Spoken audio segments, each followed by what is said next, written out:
This is how to use Apple Pay. Go ahead and head on over to your Apple settings. We're going to scroll down until we see where it says Wallet in Apple Pay. We're going to press on that.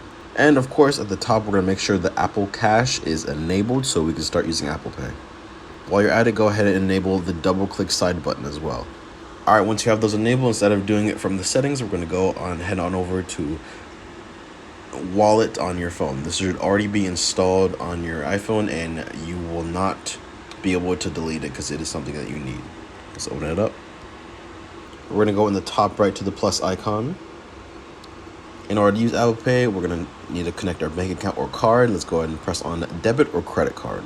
Once you press continue, you can show your card up to the camera right here to make it really, really easy, or you can go in the bottom to where it says enter card details manually. If you'd rather enter the card details manually, go ahead and look at your card, give this any name that you'd like, and your card number. Once you enter your name and card number, it's going to ask you for the expiration date on that and the security code as well.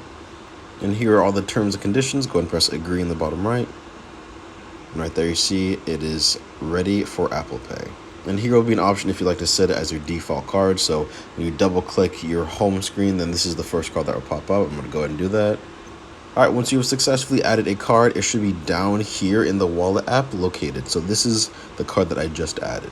In order to use that card or Apple Pay on your physical iPhone, if you double tap the power button, it will automatically open up Apple Pay just like that. And you see this is the card that I just added. All you have to do is hold your phone up to the card reader at any store, and the payment would have gone through. That is how to use Apple Pay. Really simple.